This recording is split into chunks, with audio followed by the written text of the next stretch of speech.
Alright, so I'm editing right now, and I noticed that I messed up a lot of my words and I slurred a lot of my words. And I just wanted to make a little video to let you guys know that I did that. And it's because my anxiety was really bad and I was overthinking everything I was saying. So, yeah. Now, enjoy the video. Hey guys, today is gonna be a more serious video. I've never done a story time before, and I figured why not start off my story times with something that will tell you guys a little bit about what I've gone through. This is the story of the time that I tried to kill myself. Wow, I'm like out of breath from talking.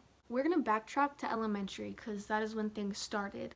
I didn't have depression bad in elementary, like I wasn't thinking about anything negative to do to myself. So in elementary, I blossomed faster than other girls. I skyrocketed and grew to like 5'3", 5'4", and so I was really tall. There was a few people that were my height, but those were mostly boys. And I wore a size 7 shoe, which I used to wear shoes that were a size too big so that my feet weren't crunched in a shoe. To show you the height difference of me in elementary and me now, I was like 5'3", 5'4" in elementary with size 7 shoes, and now I'm 5'5" with size 6 because I wear the right size now. So I used to get made fun of for being the tall girl with big feet and how's the weather up there. And I know that that's not, like, a lot of people don't consider that bullying now because bullying has come to something so much worse than it used to be. But as a girl, as a young female, that shit hits you. Like, having somebody point out what you consider your flaws isn't, that doesn't feel good. And I understand that little boys, like they tell you, if a boy's being mean to you or if a boy's bullying you, that means that he has a crush on you. Can we end that stigma? Can, like, this generation on teach their kids not to bully girls if you like them? Simply tell the girl you like them.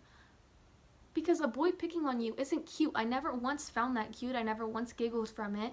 No, that shit fucking affects you. That's what leads people to get depression and shit. So, 4th grade, I was in a 4th, 5th combo, and we were getting ready to go out to recess.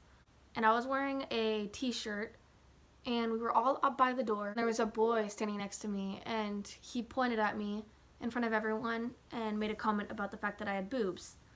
And I'm gonna stop saying that I get that this isn't bullying, because that was bullying to me. That was what hurt my feelings. That's what made me insecure. My own flaw. That's what I didn't like. That's what I didn't want to be there. I didn't want my boobs. I didn't want anything that came with it. That was what I didn't like. Now, that wasn't the biggest instance in elementary, but I was friends with this girl, and I'm gonna make a story time about these things a different time, because what I want to talk about involves people who I'm not allowed to talk about it right now in their wishes, which I respect because they're part of the story too. So I'm gonna wait till they are comfortable with me talking about it to share that with you guys. I'm like shaky, like I have anxiety right now. But in elementary, 4th grade, I was best friends with this girl, and I went to her house, and her aunt's boyfriend was there, and some stuff happened. We're not going to get into detail. The detectives that were involved in the case, I pointed out the guy, right?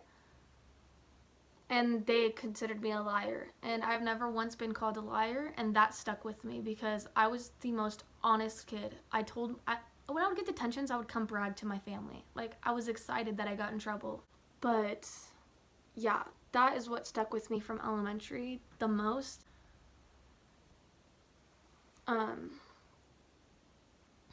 So moving on, middle school came, and I was already insecure about blossoming so fast that I would wear sweatshirts every single day. So I carried on wearing sweatshirts and stuff. And that was for 7th grade. 8th grade, I was like, fuck you guys, I'm gonna do my own thing. But 7th grade, I finally decided to wear a tank top. It was a really hot day, and I literally would not have lasted the whole entire day wearing a sweatshirt. Well, in the quad, which is like the main area where everybody hangs out, a boy shouted that I had boobs and that he didn't know I had boobs. And I saw that deja vu, like, oh my fucking god, this is happening again. That didn't really make me depressed. I was just shocked that it happened again. I thought that middle school is when people, like, grow up a little bit. but I guess not. I was a really depressed kid in middle school, but I don't remember why, and I don't know if it was so severe that my mind won't let me remember it, but I can't think of reasons why I was depressed other than people talking about my body and people calling me a prude because I wouldn't kiss boys and I wouldn't do anything with boys. I kind of hated boys. Like, I had a boyfriend and I wouldn't do anything with him, but overall I really didn't, boys pissed me off. So I used to cut myself, and if cutting and stuff like that is gonna trigger any of you, please click off because it's not gonna get any better from here. It's gonna get worse. I would cut myself, and I remember people pointing it out and making fun of me for it, and just bullying happening in middle school, right? Freshman year, I was very happy in the beginning. I wasn't talking to any boys. I had my close friends with me. Sorry if I keep looking around. Staring at myself talking about something this touchy, I'll probably end up getting emotional, and I haven't gotten emotional about this topic in a very long time, so I don't want to now. And midway through the year, I started hanging out with the wrong crowd, and I'm not going to blame anyone for it. There's a few people that I know that brought me into, bad crowds. That's fine. That's still my fault for doing it. But I hung out with the wrong people. I was smoking. I would lie to my mom, which was one thing I never did. I did maybe about few things that were stupid that did not matter in any way. I did my homework, or I'm sick, so can I stay home? But I didn't lie to my mom my freshman year. That was half of my freshman year. I was very honest. I talked to her about everything. But midway through the year, I was hanging out with people that were lying to their parents, and I was like, well, if they're doing it, I could do it. So I started lying to my mom about where I was going and where I was spending the night and what I was doing. Well, after school, I would go hang out with the group, and I'm not going to name any names because that's petty. I was smoking, and it wasn't an everyday thing. I definitely did not smoke every day, and I wasn't hanging out with the wrong crowd after school every day. But when I was, in the moment, I didn't think anything was bad. Nothing was bad. Nothing was happening. I ended up really liking this one boy, right? And he liked me, but he didn't want to date. And I wasn't the type of girl that wanted to, do things with a guy and not be dating them. I wasn't the type of girl that wanted to like a guy and have him like me back and, do things and not date. I wanted to actually have a relationship and have someone I can trust. And he claimed that's what he didn't want, right? Well, I tried to move on from him, and I talked to a guy who he claimed was his friend. They were not friends. I can tell you right now, they were not friends. First of all, friends do not talk to girls that their friend dated. They were acquaintances. We talked, whatever.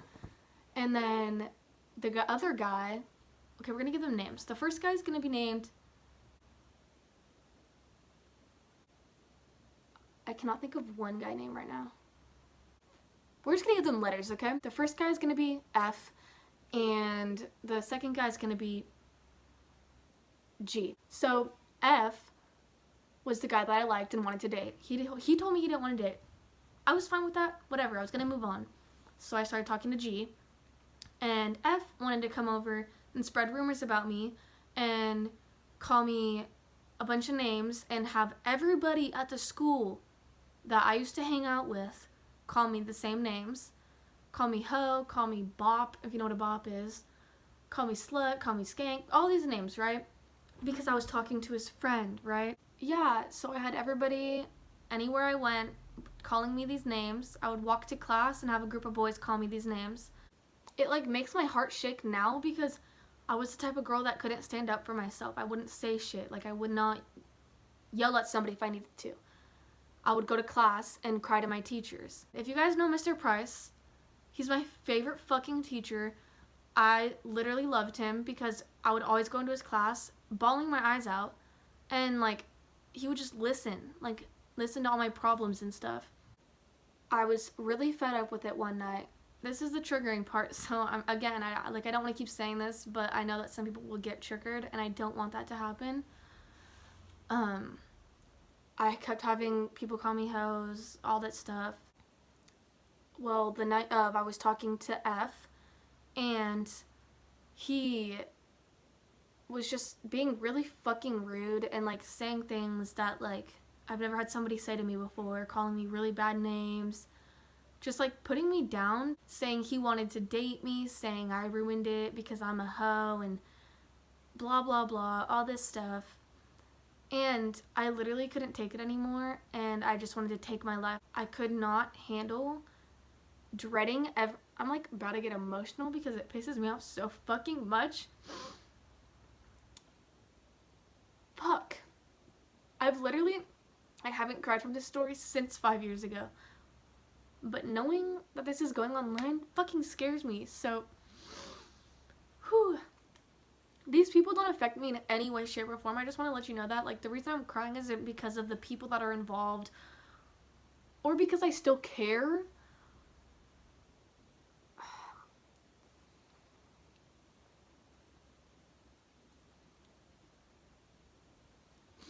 It's the fact that I even have to make this story time.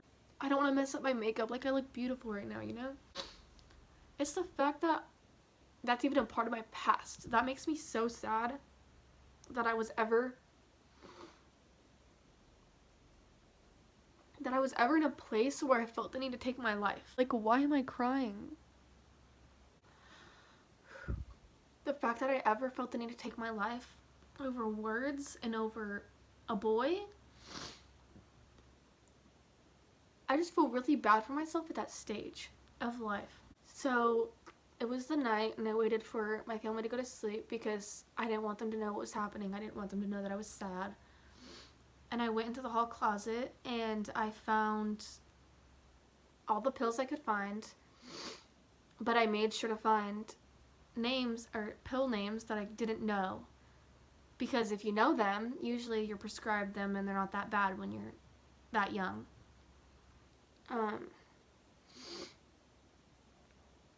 So I had about 2 pill bottles and a pack of pills.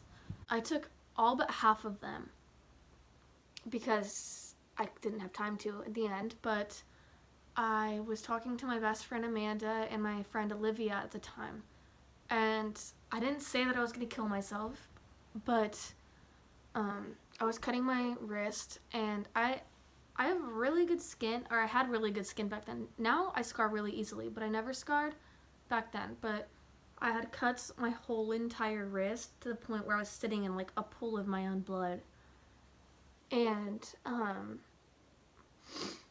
I took all the pills, or I took like 3/4 of the pills, and I told my friends I loved them. And they knew I was depressed, but we weren't talking about the fact that I was going to kill myself. I just told them I loved them and that I was turning off my phone. And I turned off my phone, and like 10 or less minutes passed, and I heard sirens. And I live in the not so best area, so sirens is normal. I didn't think anything of it. But then I heard banging on my front door. They screamed, "Santa Rosa Police Department, open up." And my brother was the first one to wake up, and he went out there and opened it. My parents came out, and I just heard them say that they're looking for Bonnie Donovan and that she's trying to kill herself. And I threw all the pills behind my bed, and I put my sleeve down, and they walked in, and I was bawling my eyes out. My makeup was everywhere, and my mom just broke down. I talked to the fire department, and I told them how many pills I took, and I showed them where I hid the pills and what they were. And they transported me to a hospital, and they told me that I would need to get my stomach pumped. Well, I was in the hospital from 2 a.m. to 5 a.m., sitting there waiting for them to prioritize what was happening. So in that time, I explained to my mom what was happening and what was going on and why I was trying to kill myself. But I ended up throwing up all the pills at the hospital because I was too sick to my stomach to hold it in. And I didn't want to die anymore. Knowing that my friends called the cops to come check on me, and I didn't even tell them I was going to kill myself, made me realize, oh my god, why am I crying again? made me realize that I'm more important in this world than one guy made me feel. More than the group of guys that were calling me names made me feel. Whew. I never thanked these girls enough, but if Amanda and Olivia, if you're watching my video right now, I want to thank you so fucking much for doing that. Because I really feel like I wouldn't be here if it wasn't for you.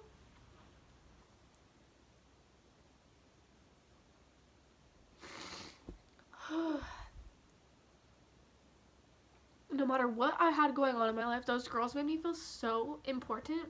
My makeup looks too good. I'm too pretty to cry. So after the hospital, it was probably 6 a.m. right at that time. School was the next day, keep that in mind. They took me in an ambulance to a mental hospital. And at that time, I thought that that drive was so long. I thought that I was going to a mental hospital in another fucking city. Turns out I passed by that mental hospital all the time. But they took me to a mental hospital to evaluate me and to make sure I was healthy enough to go and I wasn't going to kill myself. And they told me, we'll talk to you guys tomorrow, get some rest. It's early and we know you guys have been up all night. So my mom ended up staying with me so I wasn't alone. And we stayed in one of the rooms with a couch and a chair. So I slept in the chair so my mom could be more comfortable. And the next day they came in and talked to me. And they just evaluated me. They asked me what was going on, why I did it, why I felt the need to, and if I felt like hurting myself. And I told them exactly what I told you guys. Like, my friends doing that made me realize that I was more important than I felt in that moment, and my family being there for me and seeing my family cry and knowing that that would have hurt more people than just a few people for a short period of time. That I was more important than I felt in any way. And they ended up letting me go at around 11 a.m. I think. Oh, I actually had to go back to school that day because I had a test. And I was wearing a short sleeve shirt and I ended up going, the principal wanted to talk to me to make sure I was okay. And he saw my cuts on my wrist, right? I was wearing a short sleeve shirt. It was hot out. Like, it was like summertime almost. And he made me wrap my wrist in the sports bandages, kind of, so that I wouldn't end up triggering anyone. And I get that. But I wish my mom could have brought me a sweatshirt, or I could have changed into my, like, PE sweatshirt at least. But I had to get to my test that was in the next class. And within seconds of people seeing the bandage wrapped around my wrist, they started making fun of me. And people started saying that I was doing it for attention and that I tried to kill myself for attention and all this stuff. Never tell somebody that they're trying to kill themselves for attention, because in no way, shape, or form is killing yourself for attention. Because think about it. I'm going to put this for you small-minded, dumbass fucking people that think it's funny to say that to someone. I took pills so that I would be dead. So I would overdose and nobody would ever see me again because I was fucking overseeing every single person at my school. Why? First of all, how would me killing myself, right, be for attention? I would be dead. I wouldn't even know the attention that I was getting. So I was getting bullied for that, and I called my mom and I told her, and she asked if I wanted to go to independent studies, which is doing homework from home, and I said no, and I really wish I did, but I didn't. And all of that happened, right? And that wasn't even the end of my depression. More stuff happened, but the things that happened are what I'm gonna have to save for that next video, because I need to wait for my friend's permission, because it really involves her and it could still bring up a lot of things that I don't want and she doesn't want to be brought up. So stay tuned for that video in a while, but I will be making it, I promise. That was how I tried to kill myself, and I really, really want to stress to you guys, especially young people, right? Us most of the people that are going to be watching this are probably my age, so like 19, 18, 17. If you're younger, or even if you're going through the same stuff, older, that time is going to pass. Whatever depression you have that stems from bullying or stems from a boy or stems from a girl, I promise you 1000% it will pass. 1000%. It really might feel like the end of the world when something is happening and when a boy bullies you and when a boy puts you down and when you feel like everybody at your school is attacking you for literally nothing, like no logical reason. I totally understand it, but do not think that taking your life is better than staying alive. I promise you it's not. I've been there and I was lucky enough to survive what happened, and I don't want anybody else to ever feel that way. And if anyone ever needs somebody to talk to about anything, about any life tips or how to get over something, just know that I'm here. You can DM me, you can Snapchat me, and those both will be in the description below if you don't have them. But don't ever feel like you're alone, because so many people have tried to kill themselves and so many people have cut and so many people have felt like it's the end of the world when something happens to them. And I just want to remind you guys that it's not. Nothing is serious enough to take your own life, because no matter what happens, you need to learn how to pick yourself up and become stronger, because if whatever happened to you didn't happen, you would still be weak. You wouldn't know what the worst is. You wouldn't know what it's like to be so low and feel so shitty. You wouldn't know what you need from someone. You wouldn't know what you need in a healthy friendship. You wouldn't know what you need to be happy. So in the end, I'm thankful that all that stuff happened to me, even though it's so negative, because I don't know how I would be today. I don't know where I would be today. I don't know if I'd still be with bad people, or if I wouldn't have met somebody that makes me so happy. I don't know if I would have the friends that I have. I don't know if I would be confident enough to share my life online. So in the end, just remember that everything that happens in life is for a reason. Your past does not make who you are today in a negative way. It makes who you are in a positive way, as long as you've grown from what you've went through in the past. If you didn't grow from it, you still have growing to do. Everyone still has growing to do. Some people grow faster than others, but one day everyone will grow through the negative things that are going on, and you will be a better, stronger person then. That was a really touchy subject for me to talk about online, and I just wanted to share that with everyone so you guys had an insight of who I am. But thank you guys for watching, and I'm glad to be sharing my story with so many people that support me so hard.